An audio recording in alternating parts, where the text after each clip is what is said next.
Bienvenidos, soy Manuel Llamas, director del Instituto Juan de Mariana y estamos aquí para hablar de economía, entender y explicar la economía aprovechando las noticias de la actualidad. Y esta semana ha sido noticia el cambio climático. Sí, amigos, el cambio climático, el apocalipsis va a llegar en forma de calentamiento global. Nos vamos a freír como pollos, según algunos ecologetas. ¿Pero por qué está de actualidad el cambio climático? Porque esta semana, concretamente ayer, viernes, concluyó la Cumbre del Clima, ese foro internacional donde se reúnen pues muchos países, muchos políticos, dirigentes, responsables de gobiernos, pero también organizaciones ecologistas, ONGs, organizaciones no gubernamentales, analistas, economistas, empresas y algunos científicos para hablar del calentamiento global, de cómo luchar contra el calentamiento global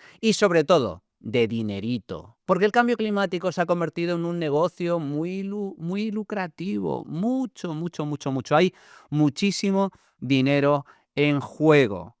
Desde este punto de vista, vamos a analizar lo que se ha acordado en esta cumbre del clima y, sobre todo, vamos a hablar con un gran experto sobre esta materia para que nos cuente la verdad oculta del cambio climático. Así que, si estáis preparados, arrancamos.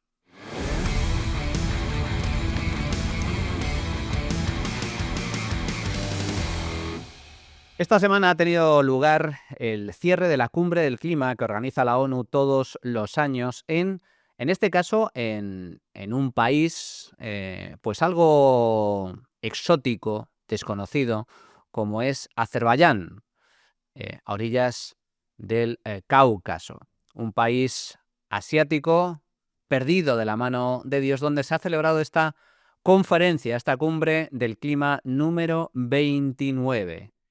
Y el objetivo de esta cumbre básicamente era intentar acordar un nuevo sistema de financiación para facilitar la famosa transición ecológica, la transición energética a los países pobres. Porque esto, amigos, cuesta mucho dinero. Esto del cambio climático tiene un coste económico enorme. Fijaos, en el Acuerdo de París, un acuerdo en el que muchos países llegaron a la conclusión que había que reducir las emisiones de CO2 en base a una serie de objetivos. Este acuerdo se firmó en el año 2015 y se fijaron una serie de objetivos, una serie de metas de reducción de emisiones por parte de los países firmantes. Entonces se acordó también un sistema por el cual los países ricos ponían encima de la mesa 100.000 millones de dólares al año, un dinero que sale de todos nosotros, de nuestros bolsillos, para financiar o ayudar a los países pobres con el fin de facilitarles esa transición ecológica, esa transición energética, para que emitieran también menos CO2 mediante una serie de políticas verdes, políticas climáticas. Pues bien, la cuestión es que desde entonces ese dinero nunca se ha llegado a alcanzar.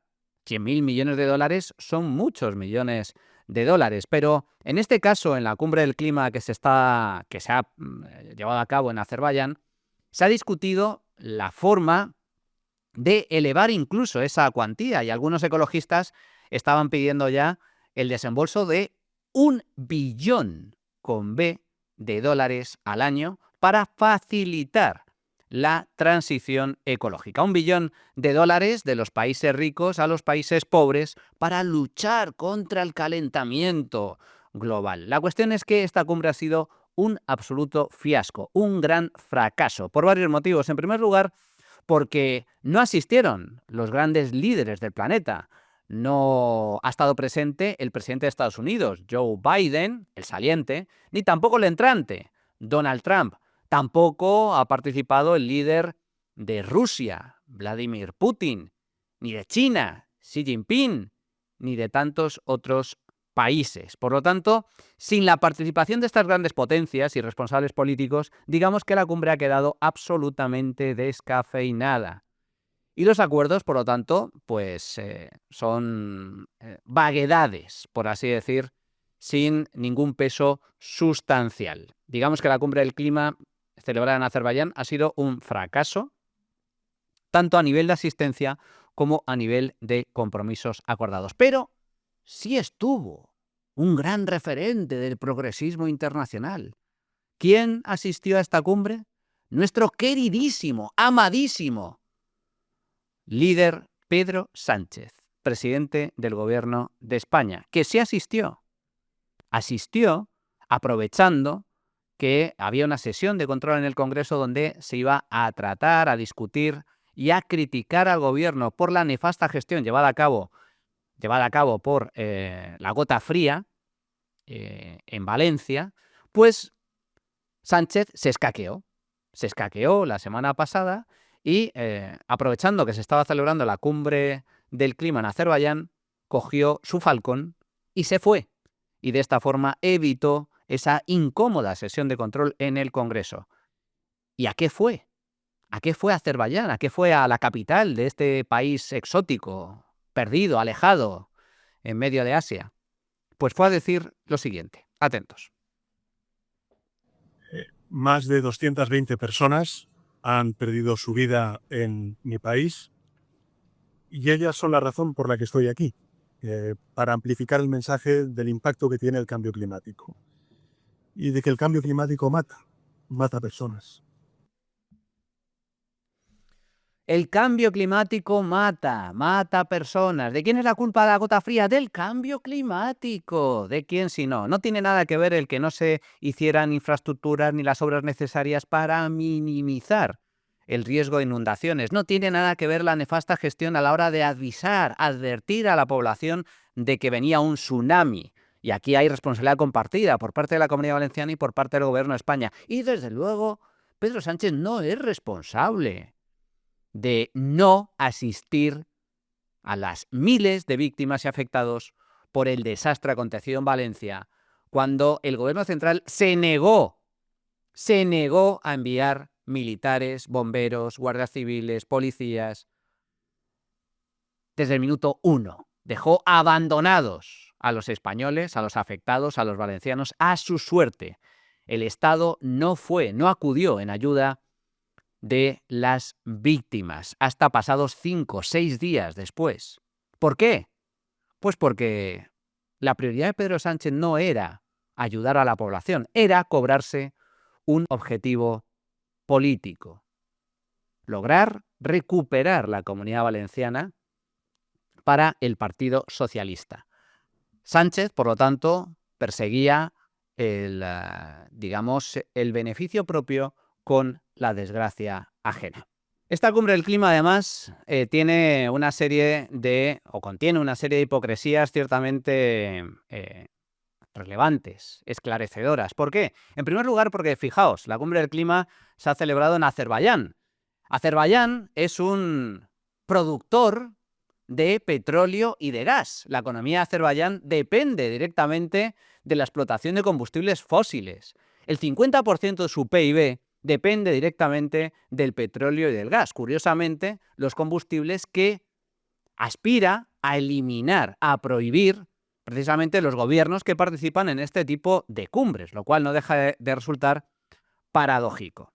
También hay hipocresía cuando vemos a los diferentes responsables políticos acudir a este tipo de conferencias internacionales. No van en bici, ni van andando, ni van en coche eléctrico.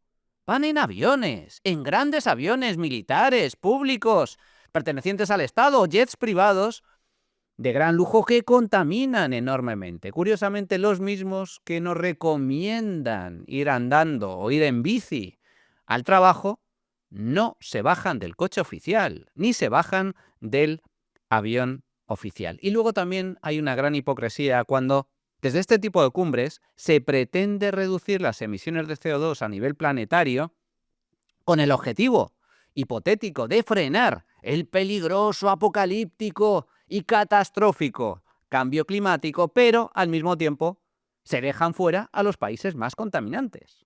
China, Rusia, India, ahora Estados Unidos, que también con Donald Trump van a salirse del Acuerdo de París, no cumplen ningún tipo de objetivo de limitación de emisiones de CO2 a la atmósfera. Por lo tanto, hay que preguntarse si de qué vale que la muy verde Europa se pegue un tiro en el pie, se suicide económicamente intentando limitar las emisiones de CO2, castigando duramente a su industria, castigando duramente a sus empresas y machacando a impuestos y a todo tipo de restricciones a su población, si finalmente los países más contaminantes van a poder seguir contaminando.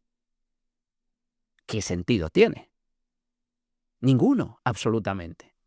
No va a servir de nada, dando por hecho, y esto es lo importante, que todas las hipótesis que nos venden machaconamente por parte de los gobiernos y de muchos medios de comunicación sean ciertas. Es decir, que el cambio climático existe, que el cambio climático está provocado por el hombre, que el cambio climático es consecuencia de las emisiones de CO2 de la actividad humana, del transporte, del crecimiento económico, de la actividad industrial, y que el cambio climático hay que frenarlo porque es una emergencia. Es un gran riesgo al que nos enfrentamos y que pone incluso en peligro nuestra propia existencia como seres humanos en el futuro. Es decir, dando por buenas todas estas hipótesis y dando por buenas que reduciendo las emisiones vamos a poder frenar este catastrófico cambio climático, no va a servir absolutamente de nada este tipo de cumbres si los países más contaminantes van a poder seguir contaminando a placer, mientras Europa y algunos países tan ingenuos como el nuestro, como España, sí reducen sus emisiones a base de impuestos, restricciones y prohibiciones de todo tipo. Es una auténtica majadería. Insisto, dando por buenas esas hipótesis, pero ¿esas hipótesis son ciertas? ¿Es cierto, es verdad, todo lo que nos cuentan los políticos, los medios de comunicación, que el cambio climático existe, el calentamiento global lo provoca el hombre, se puede frenar y en caso de que no se frene, nos enfrentamos a la extinción? Pues bien, eso es justo lo que vamos a abordar en el programa de hoy de uno de los mayores expertos y conocedores de esta materia. Bueno, pues para hablar de cambio climático, calentamiento global, cuáles son las mentiras, las verdades y los engaños en torno a este polémico tema, pero que está de plena actualidad, porque desde hace años nos llevan bombardeando constantemente con el tema del cambio climático, tenemos, como digo, a un gran experto en la materia. Se trata de José Ramón Ferrandis, economista del Estado, licenciado en Ciencias Políticas, fue director del Centro Diego de Covarrubias y es autor de un libro absolutamente recomendable sobre esta materia, cuyo título es Crimen de Estado, y aborda precisamente esta cuestión, el cambio climático. ¿Qué tal, José Ramón? ¿Cómo estás? Encantado de verte y de estar aquí. Muchísimas gracias. Pues un auténtico placer el poder contar contigo para abordar esta cuestión que, como digo, está de plena actualidad, ya no solo por el tema de la cumbre del clima que se ha celebrado en Azerbaiyán, sino porque vivimos tiempos en los que nos están constantemente machacando con el tema del cambio climático, el calentamiento global, y como consecuencia de ello nos imponen todo tipo de restricciones, prohibiciones, la famosa botellita de agua, que no se puede Con el quitar el tapón, plástico, sí. las prohibiciones y restricciones a la hora de que podamos circular libremente por la ciudad, los impuestos verdes, el encarecimiento de la electricidad, todo ese tipo de políticas y medidas que adoptan los gobiernos es con la excusa o con el argumento de que hay que frenar el calentamiento global. Por lo tanto, la primera pregunta, José Ramón, ¿el calentamiento global existe? La respuesta es que claro, puesto que hay clima, el clima cambia y entonces hay variaciones. Tú le puedes llamar cambio climático o calentamiento global. O ¿cómo le llaman ahora? Crisis climática. Bueno, le pueden llamar de cualquier manera. Emergencia, perdón. Da igual, lo han estado cambiando a lo largo del tiempo. Y dices, pero vamos a ver, si lo que quieren decir es que se calienta, ¿por qué no siguen llamándole calentamiento? Pues porque entre 1998 y 2016 la temperatura de la Tierra no subió en absoluto, no se calentó. Y entonces debieron pensar, incluso nosotros que tenemos esta capacidad de fabulación, no podemos hacer frente al hecho de que no se esté caldeando la atmósfera. Por lo tanto, ya no le vamos a llamar calentamiento global, sino que, y eso fueron instrucciones a los medios de comunicación, sino que le vamos a llamar cambio climático. Pero eso es una estupidez, porque claro que cambia el clima, cambia constantemente. A ver, no es un problema de paso de las estaciones, no es un problema de 2 años vista. Normalmente se establece entre 30 y 50 años el periodo sobre el cual se analiza y se determina si ha habido un cambio climático respecto al periodo anterior o no. Por tanto, el cambio climático, decir algo sobre el cambio climático es pajaritos y flores, no tiene ningún significado, nada, vacío, cero. ¿Qué es lo que quieren decir en realidad? Quieren decir que aquí hay un cambio climático especial antropogénico. Antropogénico, sí, causado por la actividad del ser humano, básicamente la actividad industrial. Y entonces dicen, no, claro, pues si esto es así, va a generar esta elevación de temperaturas, problemas de todo tipo. Y ven, no es que los enumeren, yo lo hago en el libro, pero no, los sacan por una puerta. Va a haber más huracanes y los huracanes van a ser más fuertes. Va a haber más lluvias y además van a ser torrenciales. Al tiempo, en otras zonas va a haber sequías, fortísimas sequías. En algún momento incluso va a hacer más frío. ¿Mandé? ¿Con el calentamiento global va a hacer más frío? Sí, todo es culpa del calentamiento. Es decir, esto es un cuento. Es un cuento para niños. Por eso sacan a Greta Thunberg. Porque cuando era niña, que ya no lo es, intentaba directamente dirigirse a los jóvenes para decirles, fíjate qué futuro nos están preparando estos malvados que se dedican a emitir CO2 a la atmósfera sin tasa ni mesura y van a legarnos una tierra invivible, lo cual es por completo falso. Si quieres sigo explicando, pero me puedo tirar 2 horas. Casi me callo y espero tu próxima pregunta. Comentas, el cambio climático existe, lógicamente, desde que la Tierra es Tierra. El clima ha cambiado a lo largo de la historia por cuestiones puramente naturales que no tienen nada que ver con el ser humano. Ha habido periodos de calentamiento y también periodos de enfriamiento. La cuestión, lo novedoso de este cambio climático que nos pretenden vender, es que ahora lo que se dice es que el hombre está influyendo en el clima, que las emisiones de CO2 son las responsables de este calentamiento global que no es lineal, porque como bien estás comentando, ha habido calentamiento, pero no ha sido constante a lo largo del Así tiempo es. ni todos los años, sino en un periodo muy concreto. Mi pregunta, por lo tanto, es, ¿el hombre tiene realmente capacidad para cambiar el clima a través de la emisión de CO2? ¿Capacidad radical? No. ¿Influencia? Mínima, menor a lo largo del tiempo, sí. ¿Cómo? Porque esa emisión de CO2, de alguna manera, y ahora voy a decir cuánto, incide en la cantidad total de CO2 existente en la atmósfera. Hago un pequeño inciso, el CO2 es solo uno de los gases de efecto invernadero. Hay varios.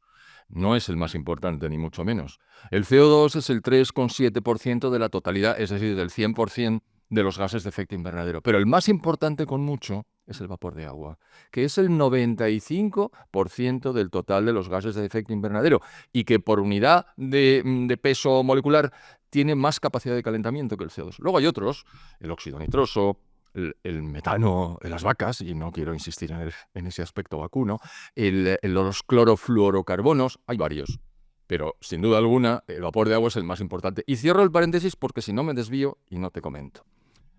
Hay un organismo de Naciones Unidas, creado en 1988, diría, sí, que se llama, bueno, lo conocemos por IPCC, que son las siglas en inglés de Panel Intergubernamental para del Cambio Climático, para el análisis del cambio climático, cuya función es estudiar la influencia del hombre en el clima, solo la influencia del hombre. No le interesa ningún otro elemento, con lo cual está clarísimamente sesgado para justificar el cuento.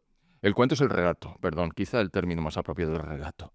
Vale. ¿Qué hizo el IPCC en su tercer informe? Emite informes, el IPCC, unos para científicos larguísimos, documentadísimos, solidísimos, con los supuestos de partida sesgados, pero son solidísimos, y luego otros informes muy breves para el sector social, políticos, medios de comunicación, gente interesada que no participa de la capacidad analítica necesaria para leerse los científicos, son mucho más cortos. Bueno, en el largo número 3, que es del 2001, hay un cuadro en el que indica claramente que el 97,1% del total del CO2 existente en ese momento en la atmósfera es de origen natural. Por lo tanto, es el 2,9% el antropos, es decir, el generado por el ser humano en 1991, cuando ya la revolución industrial hace siglos que ha tenido lugar y las emisiones, sobre todo occidentales, han decaído y ya habían empezado a decaer como consecuencia del protocolo de Kioto y una serie de cosas. Bueno, habían decaído mínimamente, pero en cualquier caso, 97-3, por hacer la cifra redonda. O sea que con ese dato usted me quiere hacer creer que la responsabilidad es del ser humano, perdón, otro pequeño inciso, el ser humano blanco y occidental. Porque evidentemente al ser humano de Extremo Oriente, ni mu. Al ser humano ruso, ni mu, que también es blanco occidental en parte, pero no. Y sobre todo al indio. ¿Y por qué digo sobre todo? Pues porque son los indios los que claramente en la anterior conferencia de las partes, que es lo que está teniendo ahora lugar en Bakú, dijeron, oiga, nosotros vamos a seguir quemando carbón cada vez más. ¿Y sabe por qué? Porque es barato y es eficiente. Y me importa muy poco lo que diga usted al respecto. Y todos calladitos. Y el indio cogióse de la vuelta y se marchó. Para eso sirven las COP. Por cierto, la cifra oficial de asistentes a la Conferencia de las Partes, Conference of the Parties, por eso se llama COP, de Bakú es de 66.771 personas, pero van a ser 100.000 al final. Y como has dicho, no se gastan su dinero para ir, ¿vale? Se gastan el nuestro, como siempre. Y cierro ese paréntesis también. Por lo tanto, el relato es radicalmente falso desde la perspectiva del fundamento que el propio IPCC, orientado exclusivamente a demostrar que es el ser humano el responsable del calentamiento, te lo cuenta y te lo dice en un cuadro que está, lo tengo en mis preparados, tengo PowerPoints y en el libro, por supuesto, aparece en 2 capítulos. No porque se me haya pasado, sino porque hay un capítulo en el que hablo del calentamiento y otro en el que hablo del CO2, por cierto, maravilloso gas sin el cual no sería posible la vida en la Tierra. Es curioso porque nos han vendido que el CO2 es el veneno, es lo que está contaminando, lo que nos va a llevar a la extinción, y resulta que el CO2 es fundamental para la vida, no solo de los seres humanos, para todos los seres vivos, incluyendo las plantas. Pero es muy interesante lo que estás comentando, José Ramón, porque el CO2 no es el principal gas de efecto invernadero, es minoritario, aproximadamente el 3% de los gases de efecto invernadero, el resto son otro tipo de gases, incluyendo el vapor de agua, y de ese 3% del CO2, la inmensa mayoría es de origen natural, no es de origen antropogénico. Por lo tanto, la influencia del ser humano en la emisión de gases de efecto invernadero, sí, hombre, algo influye, pero es algo marginal, absolutamente. Relacionado con esto, comentas, el IPCC, que es el organismo del que parten la inmensa mayoría de advertencias sobre el catastrofismo, la emergencia climática. Se basa en modelos, climáticos. Yo he leído a algunos científicos, incluso algún premio Nobel, criticar este tipo de modelos, porque claro, un modelo se sustenta sobre variables. Justo.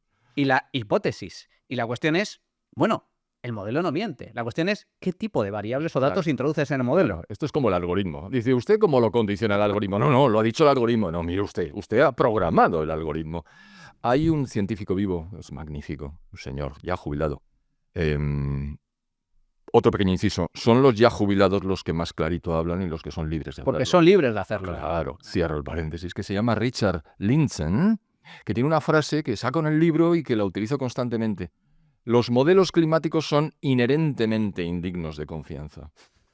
Y es así, porque claro, dirán lo que tú quieras que digan. ¿Por qué? Pues porque has condicionado las hipótesis para que digan algo parecido a lo que tú quieres demostrar. Oiga, pero si esto es la pescadilla que se muerde la cola. Es decir, estos programas no hay que hacer mucho caso. ¿De qué hay que hacer caso? Pues básicamente de las mediciones de temperatura. ¿Son fiables? Ay, ese es un tema que no nos va a dar mucho tiempo hoy. Pero bueno, tengo una cantidad de información tremenda. Pero tanto las que se sitúan en tierra como aquellas que son mediciones por satélite. Hay unas cosas que cuando las ves dices, esto es inverosímil. Pero en fin, dicho esto, ¿qué ha pasado en los últimos 2 años? ¿Que ha subido la temperatura muy rápidamente? ¿Es que ha subido de golpe el CO2? Que va. El CO2 sigue subiendo de manera regular y sistemática con independencia de las muchísimas actividades que se desarrollan. Tú ves la curva del CO2 y ves cómo crece con una absoluta soltura, con independencia, ya digo, de cualquier cosa que se decida en estas reuniones internacionales tan vistosas. Y entonces, si no ha crecido el CO2, ¿qué ha pasado? Pues han pasado 2 cosas, que son, una de ellas es periódica, aunque no regular, y la otra es absolutamente excepcional. Y ahora las explico. La primera es el niño. ¿Qué es el niño? El niño es, bueno, es un poco complicado, pero en fin, son variaciones de la temperatura superficial del Pacífico Este. Del este del Pacífico. El Pacífico es un mar gigantesco. Cuando se eleva la temperatura del mar gigantesco, pues evidentemente hay una transferencia de temperaturas a la atmósfera y entonces se eleva la temperatura de la atmósfera. Hay dos fenómenos, el de calentamiento y el de enfriamiento, por decirlo rápido. El de calentamiento se llama el niño y al de enfriamiento le han llamado la niña. Han venido a utilizar esa terminología. De repente tenemos un niño muy fuerte. Es decir, que ha nacido muy fuerte. ¿Qué significa eso? Bueno, pues que tiene una gran intensidad en cuanto a la energía y a la temperatura que reside en esas aguas del Pacífico. Eso se transfiere a la atmósfera, la temperatura se eleva. Ha venido un niño fuerte y siempre que viene un niño fuerte las temperaturas tienen un pico, exclusivamente por un fenómeno del ciclo del agua. Ya hemos dicho que el CO2 es el más importante, el vapor de agua es el gas de efecto invernadero más importante. Bueno, pues efectivamente se pone de relieve ahí. Y luego, de manera absolutamente extraordinaria, ha tenido lugar hace 2 años un fenómeno que se cree que ha pasado anteriormente, pero no está datado porque hace mucho tiempo, y es la explosión la erupción de un volcán submarino que se encuentra a una distancia crítica del nivel del mar, está por debajo, que se llama Hunga Tonga. ¿Qué ha pasado? Pues que ha lanzado miles de millones de toneladas a la atmósfera hasta el punto de que el vapor de agua ha llegado hasta la estratosfera. Claro, todos sabemos cómo son las erupciones. Esta debe haber sido terrorífica. Curiosamente, como indican claramente los chicos de la NASA, que no son nada dudosos tampoco, dice, si se hubiera dado a 300 metros de profundidad, lo que hubiera pasado es que se hubiera expandido el agua, hubiera salpicado, pero no tanto.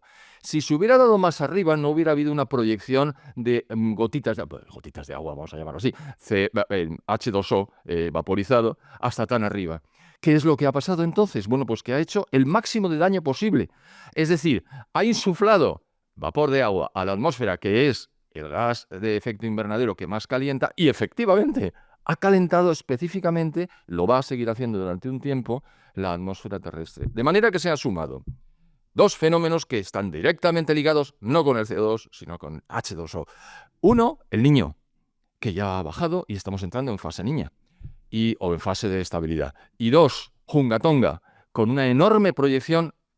Para que la gente lo entienda, no sé cuántos de nuestros oyentes o televidentes habrán tomado una sauna. Yo estuve destinado en Moscú 2 veces y, por tanto, he tomado varias. Si se hubiera pasado igual, si hubiera estado en Finlandia o en Suecia. Bien, es costumbre. ¿Y qué pasa cuando estás en la sauna? Bueno, pues que te metes y de repente la temperatura baja. Dices, esto está solamente a 75 grados. Es así la cosa. Voy a subir la temperatura. ¿Y qué hacen para subir la temperatura? ¿Inyectan CO2? No, cogen un cacito con agua y lo echan en el lugar que está emitiendo la temperatura. E inmediatamente sale una nube terrible y te quemas. ¿Cuál es la gracia de quemarse? Bueno, pues habría que preguntárselo a ellos, porque a ellos es la costumbre de las zonas. Pero inmediatamente ves cómo se eleva la temperatura y empiezas a sudar adicionalmente y todos dicen, estupendo, esto es lo que había que hacer. Bueno, pues eso es lo que ha pasado con la atmósfera terrestre, con las emisiones procedentes del volcán Hunga Tonga. Así es que no nos engañen, mencionen el volcán, hombre, digan claramente, reconozcan paladinamente que la elevación de temperaturas se debe en parte al niño y en parte a Hunga Tonga, no al CO2. Esa es. Se nos machaca también uno de los grandes mantras con respecto al cambio climático. Yo siempre que escucho a los políticos es, pero vamos a ver, pero ¿quién duda de esta verdad revelada cuando hay consenso científico? Y nos dicen a continuación, los que tenemos dudas o preguntas al respecto, sois una panda de negacionistas. El negacionismo, cuidado con el uso de las palabras, porque el negacionismo se usa tradicionalmente para negar el holocausto judío por parte del régimen nazi. O sea, a los que dudan de las consecuencias y el origen del calentamiento global, les insultan, calificándolos como negacionistas. Mi pregunta, José Ramón, ¿hay realmente consenso científico sobre el calentamiento global? Lo has expresado perfectamente. Consenso científico. Si hay consenso, no es ciencia. Y si hay ciencia, no hay consenso. Es decir, puede haber consenso entre los científicos, pero desde luego la ciencia no puede consensuar nada porque tiene un camino propio de análisis, investigación, conclusiones, vuelta a empezar, porque la ciencia no termina nunca de, con los nuevos hallazgos que se patentizan, desarrollar nuevas hipótesis y establecer nuevas tesis y nuevas leyes de comportamiento que a su vez, con el paso del tiempo, se ponen en cuestión, etcétera. ¿Cómo que consenso? El consenso es un tema social y político, no tiene nada que ver con la ciencia, así es que lo has dicho exacto. Consenso climático no es posible, habrá consenso entre personas que están interesadas, otros sí. Cuando el científico está en activo, tiene un problema. Y es, Dinerito. claro, si él manifiesta su desacuerdo con el mainstream, la opinión generalizada, el flujo fundamental de opiniones canalizadas por Naciones Unidas, tiene un problema porque él tiene que publicar y además necesita fondos para investigar. Ay, amigo, y en cuanto se expresa en contra, se acabó su carrera. Esto es así, lo dicen todos ellos. Te lo dicen cuando terminan, pero yo he escuchado personas en petit comité, científicos, que dicen, no, si es que no nos queda otra. Entonces, claro, podrían discrepar de manera marginal, pero no de manera frontal. ¿Quiénes lo hacemos? Quienes nos atenemos a los datos exclusivamente y no nos convence el relato. Claro, yo también estoy jubilado. De todas maneras, durante mi trabajo también lo hacía, porque mi trabajo no tenía nada que ver con esto, con lo cual yo me expresaba con libertad y ahora la libertad es absoluta. Con lo cual, no tengo ningún problema de decir, mire usted, esto es una vaina, no viene a cuento. Pero lo grave no es tanto que esto sea una vaina, sino las medidas que están, ya las has mencionado, las medidas que están instrumentando para sedicentemente reducir las emisiones de CO2. Cosa que es absurda, porque si es la Unión Europea, has hecho muy bien en mencionar el tema del nuevo presidente de los Estados Unidos, de Donald Trump, que muy probablemente lo primero que haga el día 21 de enero es firmar otra orden ejecutiva y decir, oye, ¿te acuerdas lo que hice en el 2016? Pues ahora, perdón, en la primera vez que fue el 20, la primera vez que estuve al frente de los destinos de los Estados Unidos, que fue irme, bueno, pues me voy a volver a ir. Y esta vez parece que tiene un compañero que se llama Javier Milei, que ha dicho que, bueno, esto es una vaina, que él no está dispuesto a arriesgar en absoluto el crecimiento de su propio país en función de una nueva fe. Y por ahí viene lo de cómo se niega usted a creer lo que yo le digo. Me recuerda un poco a Groucho Marx. Iba a decir a Marx, pero esto podría ser de inductor de duda. Groucho Marx, una de las muchísimas frases geniales, dice, ¿pero usted a quién va a creer? ¿A mí o a sus ojos pecadores? Bueno, pues yo voy a creer a mis ojos pecadores, no a lo que cuenta esta gente tan segura de sí misma, que lo que está buscando, y ya entramos en la fase de crítica, es la destrucción de la economía de mercado de los países occidentales. ¿Que cómo digo esto? Este se lo ha inventado. No, pero si es que lo dicen ellos. Tan seguro está el conjunto de instituciones de Naciones Unidas que en las actas de las reuniones desde hace mucho tiempo dicen claramente, no, esto no tiene nada que ver con el clima. Esto tiene que ver con el cambio del paradigma que venimos viviendo o sufriendo o como quieran utilizar desde el final de la Revolución Industrial. Se ha acabado esto de la economía de mercado. Pues chico, si está en las actas, ¿por qué lo dudamos? Bueno, pues son sus palabras, como es el informe tercero del IPCC el que dice que el 97,1% del CO2 es de origen natural. Entonces, no es que lo diga el descreído. Y yo en este aspecto soy muy descreído porque esto no es una fe. Aquí en la fe se tiene en Dios o no se tiene. El problema es que quieren que tengamos fe en sus afirmaciones. Y creo que no hay organismo más gigantesco, por lo demás, más desprestigiado en el mundo que las Naciones Unidas y sus dependientes. Sin ningún género de dudas, un nido de corruptos, de sátrapas, de tiranos que vulneran sistemáticamente los derechos humanos, pero nos dan lecciones al resto del mundo sobre cómo tenemos que vivir y cómo tenemos que producir. No deja de resultar curioso. Pero antes de entrar en las políticas climáticas o las políticas verdes, claro, aquí hay dos puntos. Por un lado, el calentamiento global existe. Eso es lo que dice el relato oficial. El calentamiento global existe y el culpable es el ser humano, somos nosotros. Es más, es el sistema capitalista Claro. de producción, la economía de mercado es el culpable. Y, claro, para justificar las políticas verdes, las restricciones, los impuestos, las prohibiciones, tienen que evitar un problema mayor. El problema mayor en este caso es lo que ahora se denomina emergencia climática. Vamos hacia el apocalipsis. Por lo tanto, primera pregunta relacionada con esto.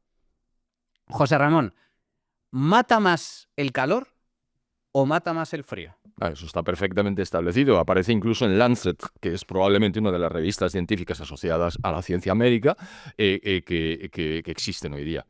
Y está la relación entre el uno y el otro está claro. Es de 10-1. ¿Quién tiene el 10 y quién tiene el 1? Por supuesto, el frío mata 10 veces más que el calor. Y eso es así en todas partes del mundo y con independencia del nivel de desarrollo. Hombre, cuanto más desarrollado está un país, mejor te proteges de los fenómenos, tanto del calor como del frío. Pero en cualquier caso, en los que son menos desarrollados, ahí se pone de relieve de manera terrible, porque los datos están desagregados por continentes y por zonas de continentes, y los que más mueren de frío es el África Negra. Segunda pregunta relacionada con esto. Hablan los modelos climáticos, insisto, hipótesis que predicen cuál va a ser la temperatura media del planeta de aquí a 100 años, a finales de siglo, un poquito más allá. Hablan de un crecimiento medio en la temperatura global del orden de 3 grados aproximadamente centígrados. Y dicen, esto es el apocalipsis, va a ser el apocalipsis. ¿Va a ser el apocalipsis, José Ramón?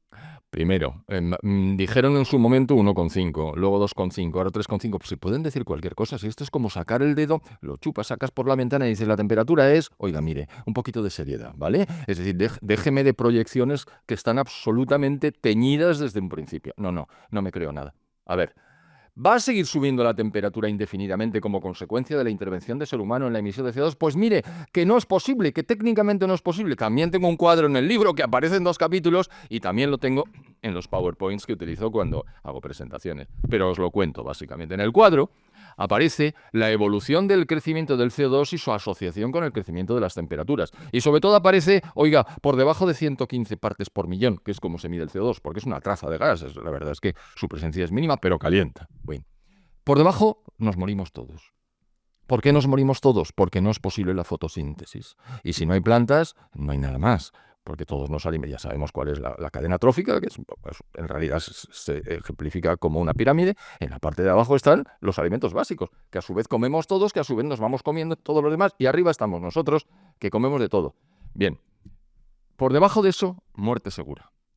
Después, el CO2, junto con los otros gases de efecto invernadero, hace su función benéfica.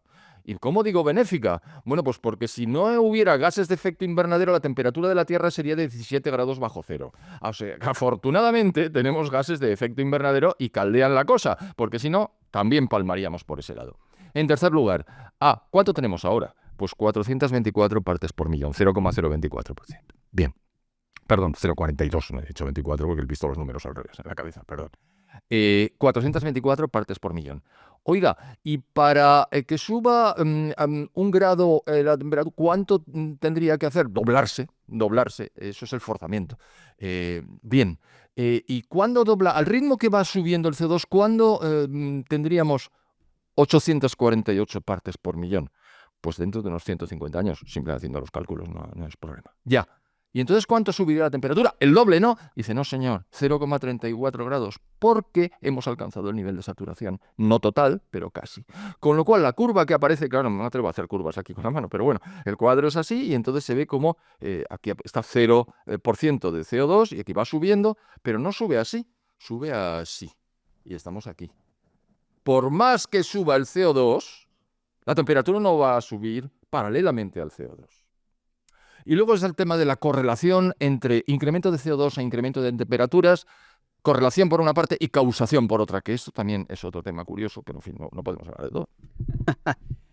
Nos dicen también que bueno, va a ser la gran catástrofe, pero que ya se está evidenciando de forma clara, de forma indudable, en el incremento y sobre todo la intensidad de determinadas catástrofes de carácter natural. Y aquí nos hablan de huracanes, de incendios, de lluvias torrenciales, de extinción de animales y plantas.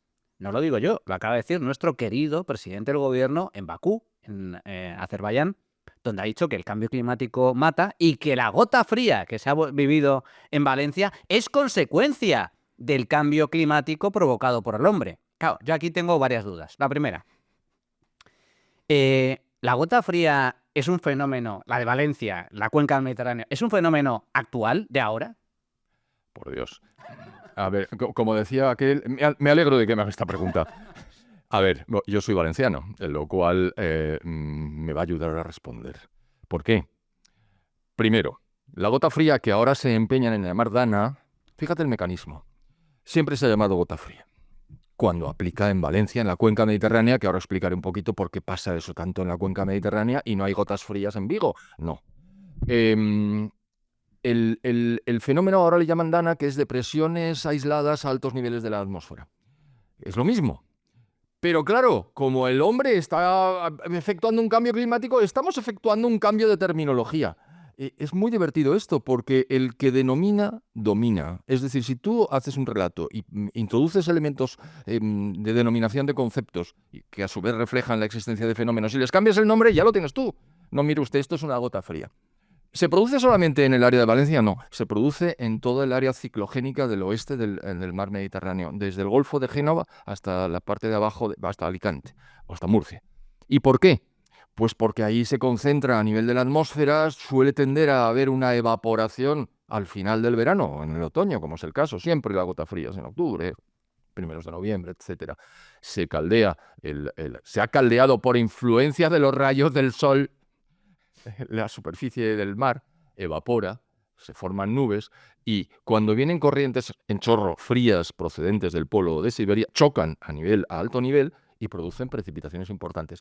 ¿Es esta una precipitación extraordinaria? Pero ni mucho menos. Claro, mucha gente habrá visto alguno de los... Siempre hay que acudir a las redes sociales porque es muy difícil encontrar esta información en los medios de comunicación tradicionales, pero está también. Y te explica que el botánico valenciano Antonio José Cabanilles, en 1777, estaba describiendo exactamente esta gota fría, porque había tenido lugar.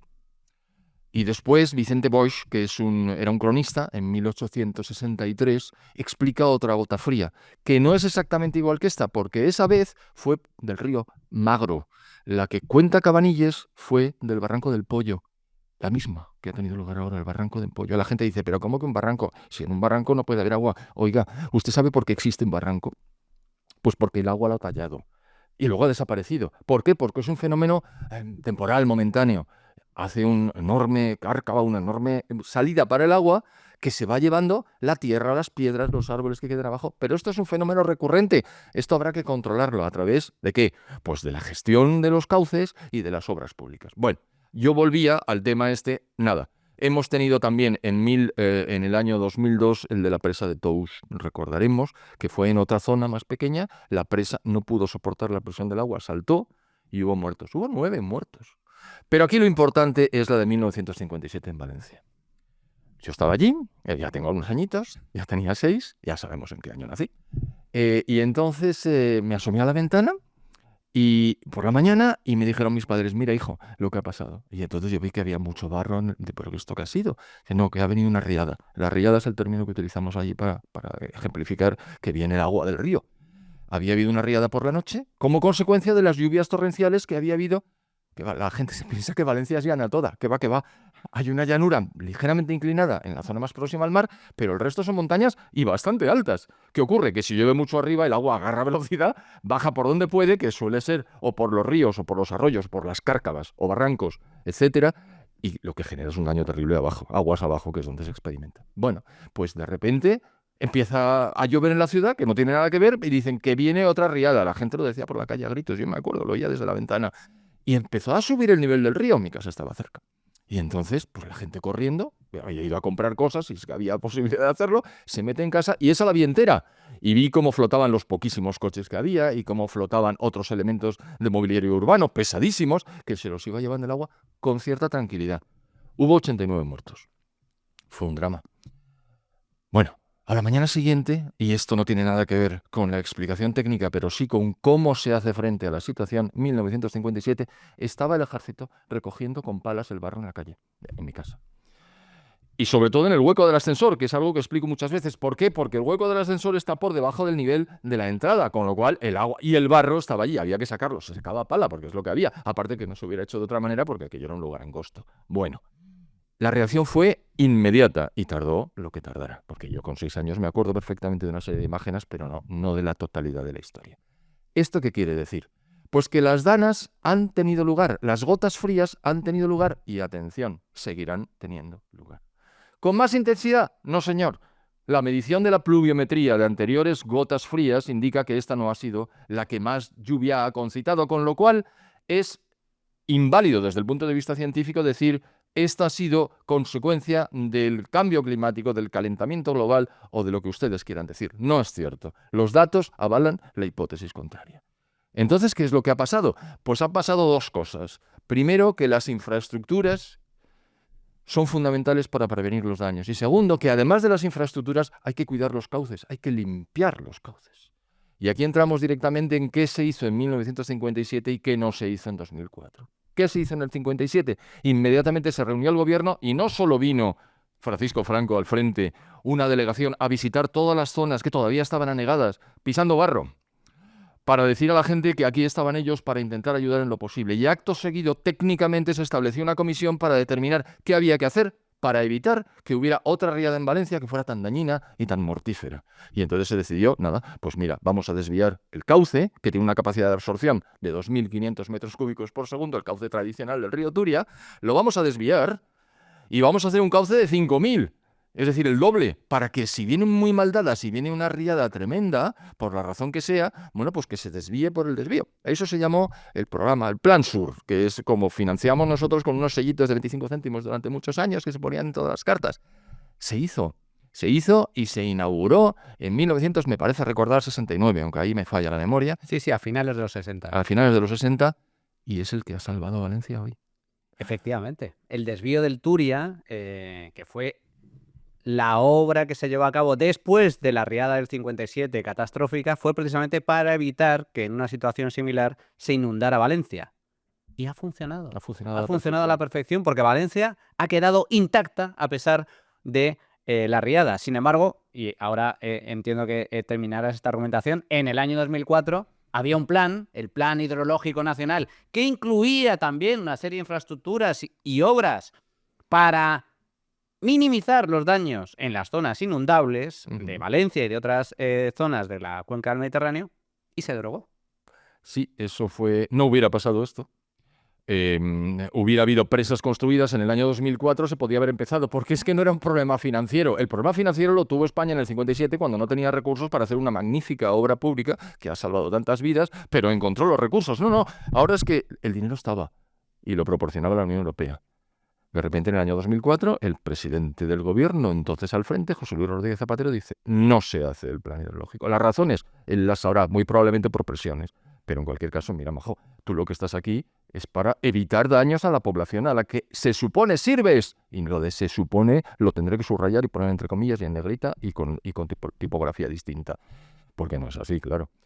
Pero tú tienes que proveer los medios, sobre todo cuando financieramente hablando no tienes ningún problema y el diseño está efectuado y está en el plan hidrológico. Y de aquellos polvos vienen estos lodos. Y nunca mejor dicho, para desgracia de todas las poblaciones de Valencia, sur, la Huerta Sur. He visto una grabación desde un helicóptero. Debe ser un helicóptero, un Chinook, uno pesado porque va muy lento, además se oye el bo, bo, bo, bo. Y entonces se ve como no hay nada de barro desde el nuevo cauce hacia el norte y desde el nuevo cauce hacia el sur, donde entró a desbordarse Pollo, Magro y después el Júcar, es el caos. ¿Por qué? Pues porque las infraestructuras no estuvieron preparadas cuando tenían que haberlo hecho y porque ese sí que mata. El ecologismo a la violeta mata mucho. Porque está prohibido quitar hierbas, árboles y demás obstáculos que desde siempre los agricultores de la zona habían limpiado y mantenido porque sabían lo que ocurría cuando venía la riada. Entonces, si tú lo que haces es no quitar, esto tiene que ver también con las infraestructuras. Aunque las infraestructuras estuvieran, si de todas maneras tú no limpias los cauces, cuando viene el agua, va arrancando las cañas, se lleva las ramas, los árboles, y aparece una enormidad, lo he visto muchas veces en muchas películas, muchos reportajes y documentales, las va arrastrando. Y cuando hay un puente, se quedan en el puente y forman una presa, como si lo hubiera hecho un castor, porque es lo mismo, utilizan los mismos mecanismos. ¿Y qué le pasa al puente? Pues hombre, el puente está diseñado y concebido por magníficos ingenieros que lo que hacen es soportar fuerzas verticales, pero no tienen que soportar fuerzas horizontales. Y hay una fotografía, hay una grabación, creo que es en Paiporta, donde de noche se ve como está iluminado el puente y el puente desaparece inmediatamente y se apagan las luces, como es lógico. ¿Por qué? Porque no se habían limpiado los cauces, porque había unas determinaciones del ministerio espantoso ese, en el que dice, no, bajo multa terrible usted no puede limpiar. Oye, ha pasado el drama y vuelven a recordar que hay multas. Pero bueno, ¿esta gente en qué mundo vive? ¿Pero qué pretende? Esto es totalmente cierto. De hecho, los ayuntamientos de la ribera de los diferentes ríos, muchos de los ayuntamientos afectados llevaban años exigiendo, porque esto depende del gobierno central, exigiendo al ministerio que limpiara el cauce de los ríos. Porque claro, no es lo mismo que venga el río limpio a que venga el río lleno de árboles, de cañas, etcétera, porque entonces lo que viene es un tsunami absolutamente catastrófico. Exacto. Y esto es precisamente lo que sucedió. Y en cuanto al tema de las riadas y la gota fría, dice el presidente del gobierno, no, esto es el cambio climático. Comentabas tú, José Ramón, con gran acierto las últimas riadas en el último siglo y bueno, incluso en el siglo XVIII. Pero es que hay registradas riadas catastróficas desde el siglo XIV. Y que yo sepa, como hemos comentado en alguna ocasión, que yo sepa, en el siglo XIV ni había coches, ni había industrias, ni se quemaba petróleo, porque el petróleo era un gran desconocido y no tenía ningún tipo de utilidad. Volviendo al tema de las consecuencias del cambio climático, el caso de la riada lo hemos analizado en profundidad, pero es cierto, tal y como nos cuentan, que han aumentado también la frecuencia de huracanes, la intensidad de los mismos, el incremento de lluvias torrenciales y catástrofes naturales de todo tipo, ¿o tampoco? Nada, ni uno. Tengo datos acerca de todos, no solo en el libro, que ahí los... Hombre, pero el libro ya es de 2022, ya empieza a quedarse... No es que esté obsoleto porque el argumentario es perfectamente válido y los datos también, porque no salen tantos datos. Pero cuando salen, los recojo y los saco en mi blog, en la medida de mis posibilidades, porque tampoco puedo marear a los lectores sacándoles todos los días cosas, pero es evidente que no. Es decir, ni hay más meteoros, fenómenos atmosféricos, ni son más intensos, ni son más graves. Eso sí, los recogen los medios de comunicación de masas convenientemente orientados para que parezca que esto es terrible y que cada vez hay más huracanes y más destrozos, pero no es el caso. Ni muertes, porque también está perfectamente documentado, en un gráfico que utilizo constantemente, en el que analiza la mortandad de los fenómenos atmosféricos y luego lo divide por fenómenos, porque es un cuadro completísimo. Y entonces te explica, entre 1910 y 1920 había unos 448.000 muertos al año como consecuencia de fenómenos de diversa índole.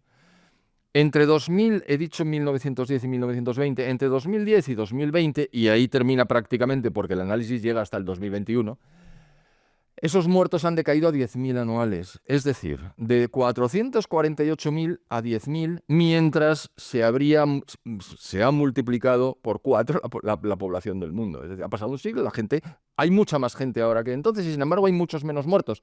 ¿Por qué? Pues por dos razones. Primero, porque no son más importantes ni más terribles. Ojo, no toma en consideración los terremotos, porque de momento el ser humano parece que no influye en los terremotos, todo se andará. Y segundo, porque cuanto más riqueza tiene un país, mejor protege a sus habitantes. Es decir, aquí la solución no es andar acusando y prohibir que se emita CO2 a la atmósfera. Aquí la solución es que los países sean cada vez más ricos y tengan más recursos para poder arbitrar soluciones por si acaso. Esto es justo el último tema que querría abordar contigo, José Ramón, que es el de, vale, hemos definido el problema, el origen, las posibles consecuencias, pero vayamos a las soluciones que aportan los políticos. Como consecuencia del cambio climático, la solución es la transición energética.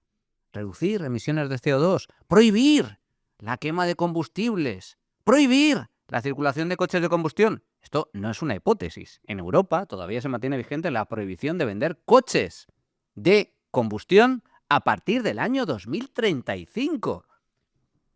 El gas contamina.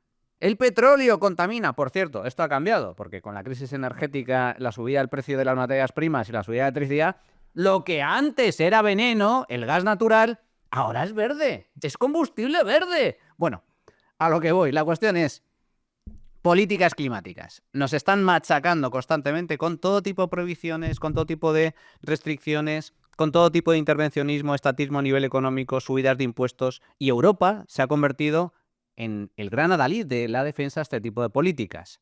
Y España a la cabeza, como siempre en el lado equivocado. ¿Qué consecuencias puede traer la aplicación de este tipo de políticas verdes a nosotros, a nivel particular? También los pongo normalmente pero vamos, lo cuento. Si tú elevas artificialmente, por escasez relativa, el precio de la energía, sobre todo la energía eléctrica, y no puedes quemar otros tipos de energía, por ejemplo, para pues, fabricar acero o cemento y tal, ocurre que las empresas que tienen que tener una cuenta de resultados que no les haga desaparecer como consecuencia de las pérdidas incesantes, se tienen que ir. Se deslocaliza. Es decir, lo primero que pasa cuando sube la energía es que se encarece ese input y tanto las familias como el sector terciario, como el sector secundario y también el primario, el agrícola, todos tienen mayores costes, con lo cual se hacen menos competitivas. Claro, si tú no cierras las fronteras, no estoy diciendo que haya que cerrarlas. Si tú permites que entren producciones procedentes de terceros que no tienen esa carga de ese incremento de precio, como son más competitivas que las tuyas, te van a sacar del mercado y te sacan del mercado. Entonces las empresas dicen, no, yo me deslocalizo, produzco en un país donde el precio de la energía no esté elevado artificialmente y exporto a mi país de origen. Pero claro, todo eso lleva mucho tiempo y de todas maneras tienes dificultades porque en los países de origen van a decir, hombre, estos alemanes están viniendo por aquí. Digo lo de Alemania porque tanto Alemania como el Reino Unido y la Gran Bretaña están teniendo verdaderos problemas. ¿Por qué no los tiene Francia? Pues por una razón muy importante, porque el 73% de la energía eléctrica que se produce en Francia es de origen nuclear. Y buenos son los franceses para que les diga von der Leyen, que es alemana, mire usted por dónde, lo que tienen que hacer con su energía. Dirán, mira, entonces Macron dirá lo que sea, pero en cualquier caso seguirán produciendo energía eléctrica gracias a sus nucleares y exportando esa electricidad producida a Alemania, que ha cometido muchos errores últimamente en la determinación de sus políticas energéticas. El primero de los cuales es decir, no, yo cierro mis 3 centrales nucleares. Esta decisión la adoptó Angela Merkel en su día como consecuencia de Fukushima. Fukushima, se acordará el televidente, esto tuvo lugar en 2011 en Japón, hubo un maremoto tremendo y las aguas se elevaron y entraron en una central que estaba situada junto al mar. ¿Provocó algún problema el agua que entraba en los reactores atómicos? Ninguno. Lo provocó en los motores diésel que se dedicaban a refrigerar los reactores atómicos. Claro, si tú cesas la refrigeración, inmediatamente se eleva la temperatura y tienes un problema, Houston. Bien, el problema fue muy grave. ¿Por qué? Pues porque efectivamente la zona se tuvo que acordonar, las producciones se tiraron, el agua se contaminó. No sé si la gente sabe cuántos muertos hubo. Se lo digo yo. Ninguno. Pero como consecuencia de aquello y del terror porque siempre ha habido en Occidente un terror inducido y financiado por la Unión Soviética cuando existía a la energía nuclear, mientras la Unión Soviética, acordémonos de Chernóbil, la mal utilizaba y tenía gravísimos problemas, pero aquí los financiados por la Unión Soviética lanzaron aquello de que nucleares no. Bueno, pues aquí parece ser que nucleares no. Bueno, incluso iba a decir la ministra Rivera, dentro de poco ya no lo será, y entonces será comisaria, y entonces ya va diciendo que nucleares sí. ¿Por qué? Porque dirá lo que prevalece en cada momento. Esos son los principios. Como decía Groucho Marx, estos son mis principios. Si no le gustan, tengo otros. Bueno, pues igual. ¿Y entonces qué ocurre? Pues que los alemanes cerraron esas 3 centrales y de repente dijeron, vamos a seguir importando gas verde de Rusia porque nos lo vende barato. Pero por razones varias, que ahora sí que no podemos entrar en esa dinámica, ese flujo de gas no solo se encarece, procedente de Rusia no solo se encarece, sino incluso escasea. Y entonces, claro, se encuentran con que no tienen recursos. ¡Anda! ¿Y qué queman los alemanes? Carbón. Oiga, para ese viaje no hacía falta alforjas, no me sé hipócrita y descarado. Porque además el carbón que queman, el carbón en principio es una maravilla. ¿Por qué? Bueno, es el combustible que se utiliza para la revolución industrial, tiene una enorme concentración de energía con muy poco peso y además es comodísimo, lo mantienes a lo de las centrales, lo que más aquí, lo que más allá, no se deshace, no experimenta variaciones, fantástico. El carbón alemán, bueno, tienen algo de hulla en la cuenca del Ruhr, pero el resto es lignito, el lignito es una caca, aunque sea por el color y aunque sea por cómo huele. Efectivamente emite CO2 igual que los demás, más o menos igual. Pero emite CO2. Y entonces cuando Alemania se ha visto en un problema dice, uy, Francia, dame energía. Uy, abre las centrales de carbón que voy a... Pero sin vergüenzas de verdes que estáis en el gobierno, pero ¿qué estáis haciendo? Oye, no oyen, no escuchan, no oyen, no, les da igual. Predican una cosa y hacen la contraria. Hipocresía. Y simplemente recordar, un exmandatario alemán, Schröder, fichó tras salir del gobierno por una gran petrolera rusa. Así es. Una compañía energética rusa de gran nivel. Fichó a la cabeza, al frente de esa compañía rusa, ganando millones de euros. ¿Qué cosas pasan? Para terminar, porque nos estamos quedando sin tiempo, José Ramón, has comentado el ecologismo. El ecologismo mata. Y hay muchos ejemplos de ello. En algún programa lo hemos comentado, cómo este tipo de políticas acaban empobreciendo a la sociedad. La pobreza mata, eso sí que mata de verdad. Sin duda alguna. El no limpiar los cauces de los ríos mata. ¿A quién beneficia, desde tu punto de vista, o qué intereses ocultos hay a nivel económico, a nivel político, en el alarmismo climático? Porque está claro que hay una serie de damnificados, en este caso, pues nosotros, la población, pero hay una serie de intereses detrás, porque aquí hay algunos países que siguen contaminando a placer y que, sin embargo, nadie les dice absolutamente nada. ¿A quién beneficia, si es que a alguien beneficia, esto del alarmismo y la emergencia climática? Vamos a ver, ahora mismo contesto, habías mencionado que hay países a los que no se chista en absoluto a la República Popular China, cuyas emisiones desde hace ya algunos años son más de la mitad del total de las emisiones de CO2 antropogénicas a la atmósfera. Y ahí están los chinos. Nadie le dice nada al chino, porque no están cómodos diciéndole nada al chino. Y lo del indio ya lo he mencionado, y lo del ruso, pues ¿para qué? Es decir, eso no se les dice nada. ¿Sobre quién va a recaer la carga? Bueno, pues sobre Occidente y sobre los países más pobres que no pueden hacer nada sino esperar recibir un préstamo del Banco Mundial. Por ejemplo, y ahora voy a la respuesta. El Banco Mundial ya no da préstamos a los países más pobres de África, sino son para proyectos verdes. Y entonces los países pobres dicen, ¿sí me están contando? Eso es lo que quiero. Claro, es mucho más caro, es mucho más ineficiente y favorece a las empresas que se han subido al carro de la descarbonización, con independencia de que el objetivo último de Naciones Unidas sea socialismo por imposición técnica, no ya a sangre y fuego como ha sido costumbre en su ejercicio a lo largo de los últimos 100 y pico años, sino esta vez, no, mire usted, es que usted está haciendo mucho daño a la atmósfera y a la Tierra, hay que preservarla, y entonces usted tiene que dejar de emitir CO2. Y entonces lo que ocurre es que el país se hunde en la miseria, y entonces ante una situación de emergencia, apoyado por todas las instituciones multilaterales, incluidas las financieras, usted no tiene más salida que dejarme a mí que yo gestione sus intereses. Ese es el objetivo político, y el objetivo de aquellos que están ganando con esto es, oye, las cosas son así, ¿no? Yo soy una empresa, ¿no? Pues primero voy a cambiar el nombre de la empresa, que tenemos un caso absolutamente irrisorio hace pocos días aquí en España. Y luego, pues vamos a construir paneles solares, no puede ser porque los chinos los hacen mucho más baratos. Bueno, pues vamos con la energía eólica, cada vez más grande, cada vez más poderosa. Vamos a ver con el hidrógeno qué pasa. El hidrógeno está muy bien, pero es muy difícilmente manejable. Tenga usted cuidado con el hidrógeno. Y luego, bueno, pues ahora la energía nuclear, que parece que vuelve a tener predicamento, pues vamos a ver si tenemos pequeños reactores modulares que pongamos cerca de los lugares de consumo y tal. Esos son los que van a ganar. Y todos los demás vamos a perder. Cada vez más impuestos, cada vez la vida más cara, cada vez más dificultades. No, mire, no.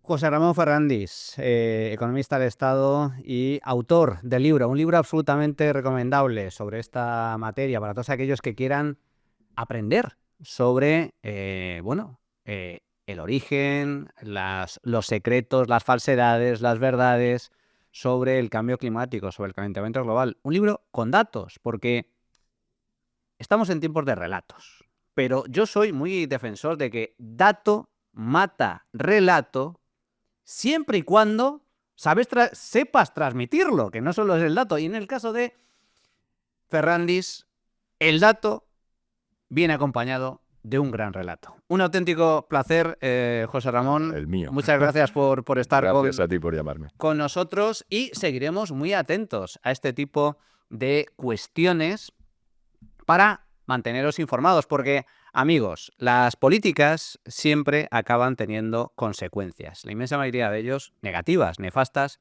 para nosotros. Así que espero que os haya gustado este programa. Antes de despedirnos, simplemente agradecer a nuestros patrocinadores, a Primor. Gracias a nuestros patrocinadores podemos hacer este programa. Hazte socio del Club B1 Media en estos tiempos también arriesgados, peligrosos para el ámbito de la información, de la prensa libre. ¡Ay, amigos! El socialismo imperante nos quiere callar la boca. No lo permitáis.